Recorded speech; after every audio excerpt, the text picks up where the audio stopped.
बिस्मिल्लाहिर्रहमानिर्रहीम। अस्सलामुअलैकुम नाज़रीन अकराम, नई वीडियो में आपको खुश आमदीद कहते हैं।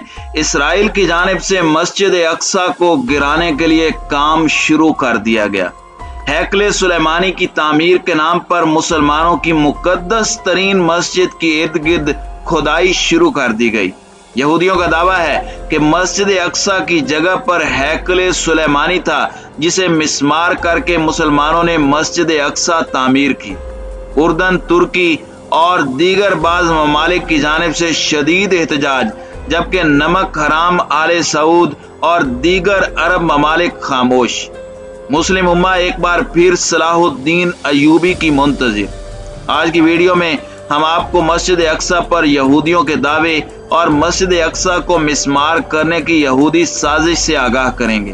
ताहम वीडियो की तफसील में जाने से पहले चैनल पर नए आने वाले दोस्तों से गुजारिश है कि हमारे चैनल को सब्सक्राइब कर लें, बेल आइकन पर क्लिक कर लें, ऑल नोटिफिकेशंस को ऑन कर लें ताकि हमारी नई आने वाली वीडियोस आपको बर वक्त मिल सकें।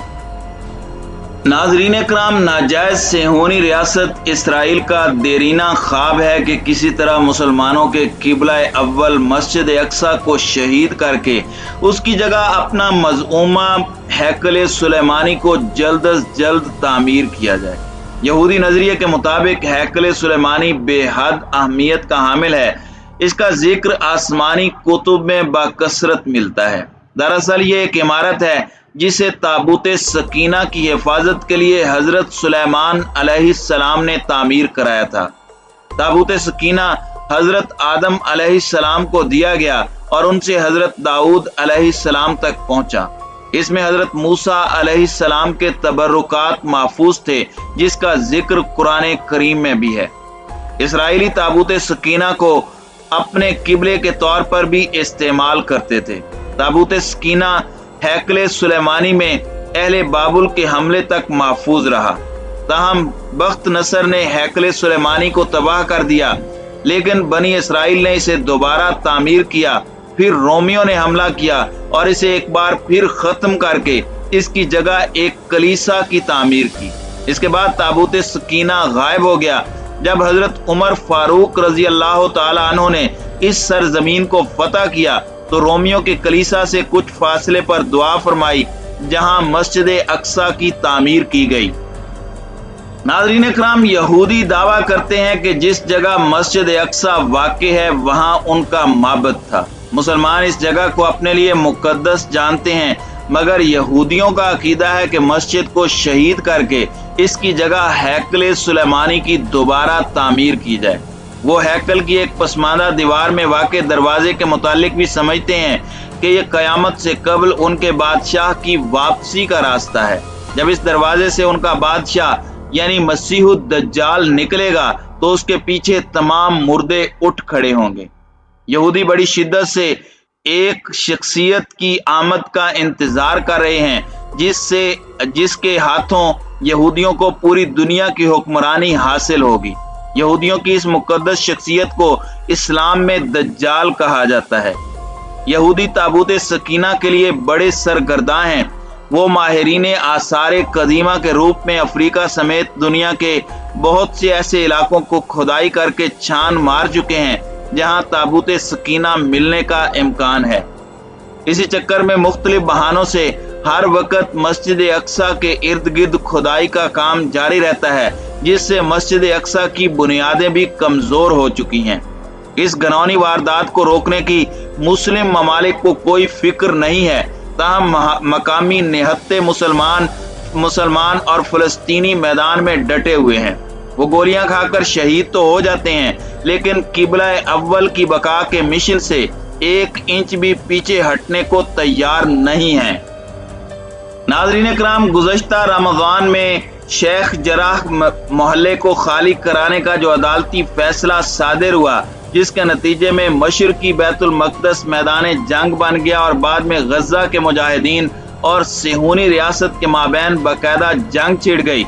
यह भी मस्जिद अक्सा को शहीद करने के इसराइली प्लान का हिस्सा था, क्योंकि शेख जराह मोहल्ले के बासी मस्जिद अक्सा के खिलाफ होने वाली हर कार्रवाई के खिलाफ मैदान अमल में उतरते हैं। اس لیے اسرائیل عدالتی فیصلے کے ذریعے انہیں اپنے آبائی گھروں سے بے دخل کرنے پر تلا ہوا ہے تاکہ اس کے سامنے کوئی رکاوٹ ہی باقی نہ رہے۔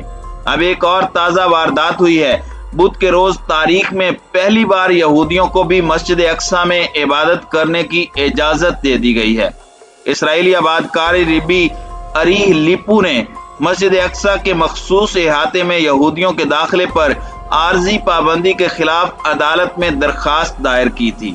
مقبوضہ بیت المقدس کی مجسٹریٹ کورٹ کے جج بلاہ یاہا لوم نے اس درخواست پر یک طرفہ اور متنازع فیصلہ سناتے ہوئے اسرائیلی پولیس کو حکم دیا کہ اگر مسجد اقصی میں یہودی عبادت کرتے ہیں تو اسے مجرمانہ فعل نہ سمجھا جائے اور نہ ہی انہیں روکا جائے۔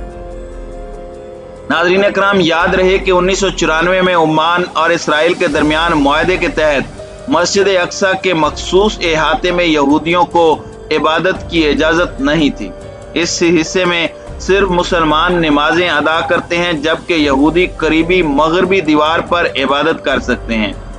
عدالتی فیصلے پر احتجاج کرتے ہوئے فلسطینی وزیر اعظم محمد ابراہیم شتی نے امریکہ سے مطالبہ کیا کہ وہ مخصوص احاطے میں یہودیوں کو داخل ہونے سے روکنے کے لیے اپنا کردار ادا کرے۔ فلسطینی وزیر اعظم نے عدالتی فیصلے کو یہودیوں کو مسلط کرنے کی سازش قرار دیتے ہوئے عرب ممالک سے بھی فلسطینیوں کے ساتھ اظہار یکجہتی کے لیے کھڑے ہونے کی بھی اپیل کی۔ مسجد اقصی کے کسٹوڈین اردن نے بھی عدالتی فیصلے کو عمان اور تل ابیب کے درمیان امن معاہدے اور مسجد اقصی کی تاریخی اور قانونی حیثیت کی سنگین خلاف ورزی قرار دیا ہے۔ اس عدالتی فیصلے کے خلاف ترکی اور اردن کے علاوہ مختلف مسلم تنظیموں نے سخت رد عمل کا اظہار کیا ہے، جبکہ مسجد اقصی کے امام اور خطیب الشیخ اکرمہ صبری نے کہا ہے کہ اسرائیلی ریاست کی کسی عدالت یا دوسرے ادارے کو مسجد اقصی کے حوالے سے کوئی بھی فیصلہ کرنے کا کوئی حق نہیں، کیونکہ مسجد اقصی صرف مسلمانوں کا مقدس مذہبی مقام ہے جس کا دفاع پوری مسلم امہ کی اجتماعی ذمہ داری ہے۔ 18 اکتوبر 2018 کو فرانس کے دارالحکومت پیرس میں منعقد ہونے والی یونیسکو کے اجلاس میں فیصلہ کیا گیا تھا کہ مسجد اقصی اور دیوار براق سے یہودی مذہب کا کوئی تعلق نہیں ہے۔ عدالتی فیصلے کے اگلے روز ہی یہودیوں نے مسجد اقصی میں عبادت شروع کر دی، جبکہ مسجد اقصی میں گھس کر اس کے تقدس کو پامال کرنے اور ہیکل سلیمانی پر تقریروں کا سلسلہ بھی شروع ہو چکا ہے، جس کے رد عمل میں رکاوٹوں کے باوجود جمعہ کو مسجد اقصی میں 50,000 فلسطینی نماز پڑھنے پہنچے۔ مسجد اقصی کے خطیب الشیخ محمد سلیم نے کہا کہ قبلہ اول اس وقت خطرات میں گھر چکا ہے۔ اسرائیلی فوج کی جارحیت اور انتہا پسند یہودیوں کی طرف سے قبلہ اول پر یلغار نے ان خطرات کو مزید گمبھیر کر دیا ہے۔ اسرائیلی عدالت نے یہودیوں کو یہاں عبادت کی اجازت ایک ایسی تاریخ کو دی ہے جب 1990 میں مسجد اقصی پر حملے کا دفاع کرنے والے 21 فلسطینی شہید ہو گئے تھے۔ انہوں نے عرب ممالک کی طرف سے اسرائیل کے ساتھ تعلقات کی شدید مذمت کی اور مسلم امہ پر زور دیا کہ وہ قابض اسرائیلی دشمن کا ہر سطح پر بائیکاٹ کریں، مگر افسوس کہ مسلم امہ خواب غفلت میں مست ہے، بلکہ مسلم حکمران اسرائیل سے تعلقات قائم کرنے کی کوششوں میں مگن ہیں، جن سے مایوس ہو کر قبلہ اول اب کسی صلاح الدین ایوبی کا منتظر ہے۔